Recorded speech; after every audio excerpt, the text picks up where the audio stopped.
Good morning and welcome to Live in a Greenhouse on YouTube. If you're new here, this channel is about my journey to design, build, and then live in the first greenhouse enclosed tiny home in the United States. Being the last weekend of the month, today is the August end of the month walk around. August was my 12th month living full-time in the greenhouse, so I've now been through each season at least once. I can't believe how fast the time has gone, both the last month and the last year. I want to give a big thank you to the followers who have been with me for a while. Your likes and comments have really kept me going. So if you enjoy this content, please like and subscribe so YouTube will show it to more viewers, and come along today to see the progress during the month of August.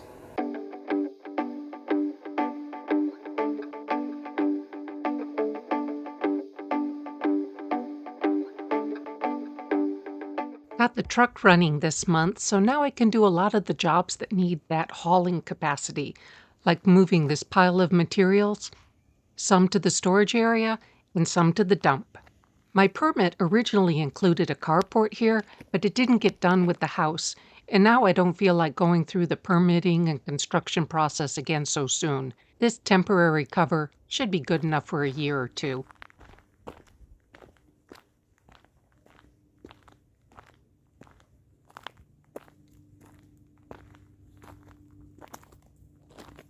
The drain field vegetation is pretty dry.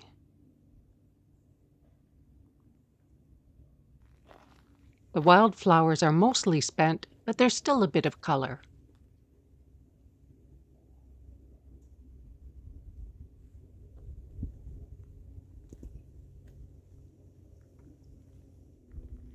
Typical day here, deer in the shade next to the trailer.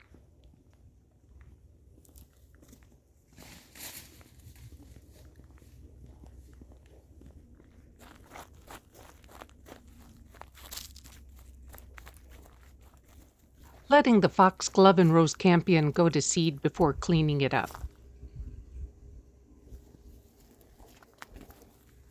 Nothing new at the trailer.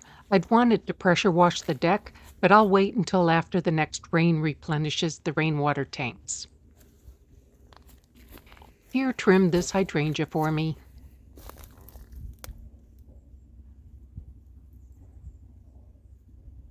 Can't light this campfire until the fall rains start. These flowers are holding on despite lack of rain.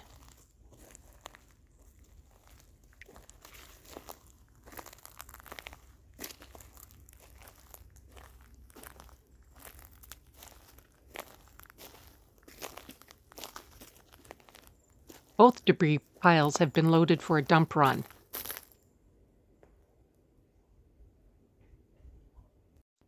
And another deer.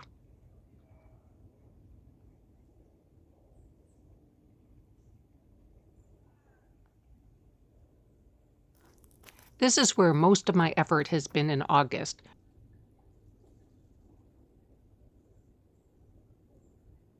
First cabin is sanded and painted.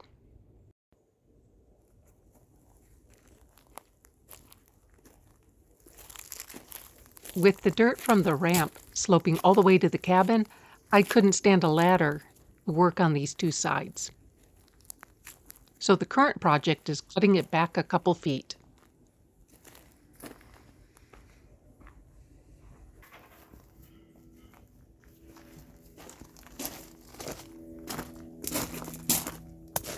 There was a light sprinkling of rain yesterday that I hoped would turn into a steady rain, but it didn't.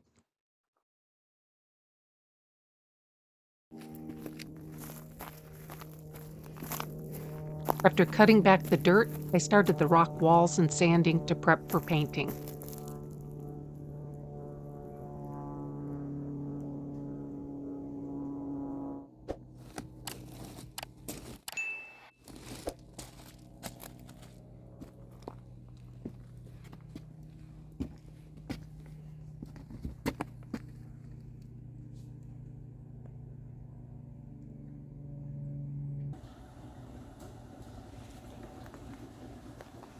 The cargo net is working great to keep out the deer.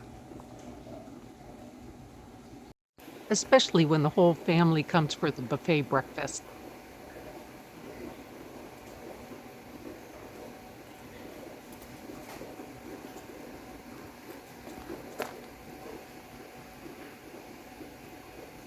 Colomandan still looks good with lots of new growth.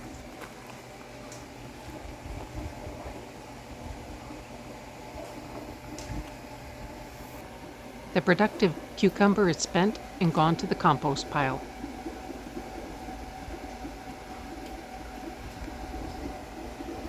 The key lime is still pale, but it isn't dying back.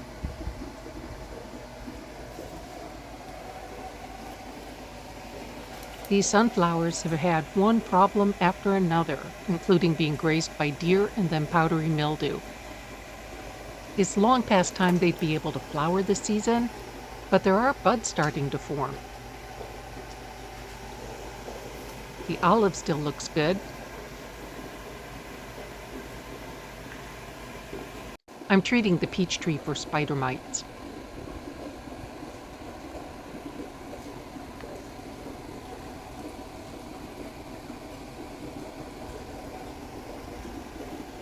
I put the water plants back into the pool, and the water lily put out new leaves, but no flower this year.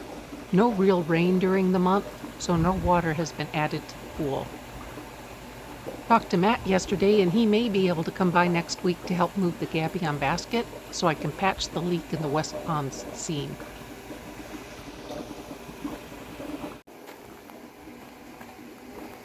These watermelon have finally started to come on, but it's probably too late for fruit this season.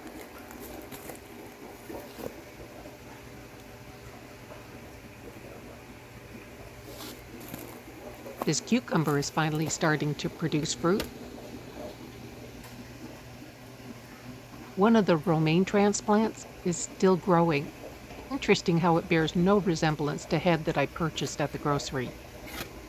One of these peas has been producing pods, but I think it's done.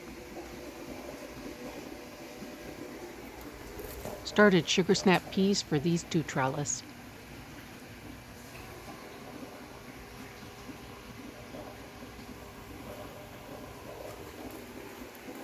The spinach bolted last month and died off this month. Something, I suspect chipmunks, is taking away the plants. I've been harvesting lettuce throughout the month. Not much happening with this watermelon mound. It took a surprisingly long time, but it looks like I'll get tomatoes from this plant after all.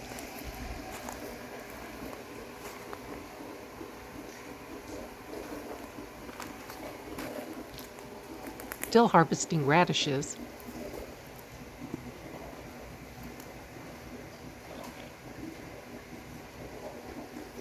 Not sure if I'll get any carrots this season. The kitchen sill romaine is still alive.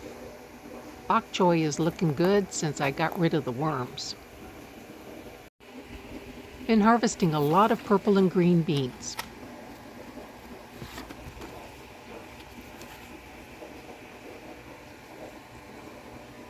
These tomatoes continue to produce just slightly ahead of the chipmunks.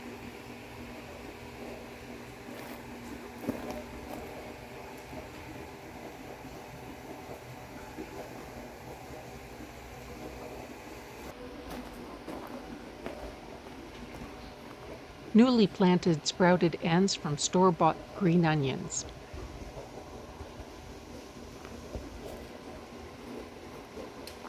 Newly planted another sprouted end from a store-bought romaine lettuce.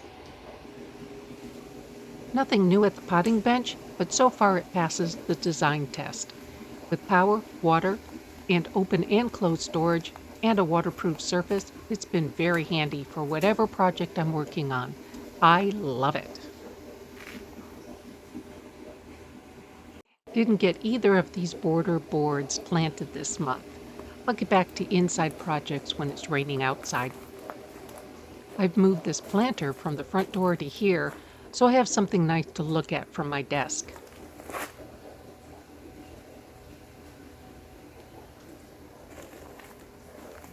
The carnations have moved from next to the pond to here, but still haven't made it into the ground. The volunteer potato died before any potatoes formed, but now it looks like a volunteer green onion is sprouting.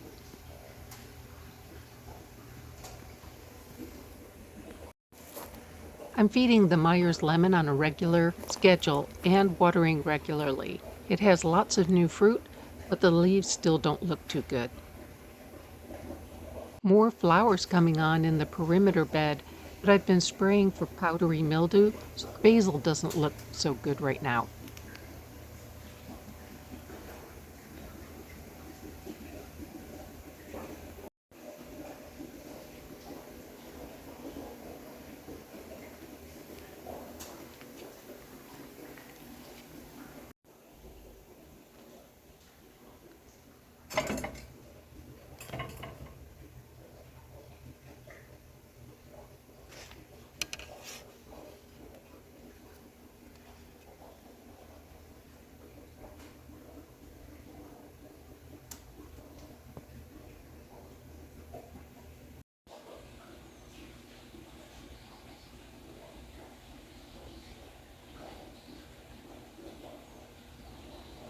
There were a few days this month where it was too hot to want to sit in the greenhouse in the evening, but I do enjoy sitting here in the early morning or most evenings.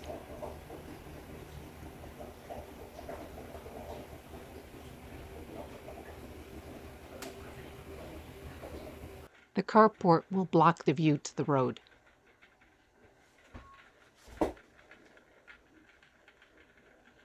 Nothing new inside the house, except I tried this retractable baby gate to keep out the frogs and rodents. It may be working for the mice and chipmunks, but definitely not keeping out the frogs.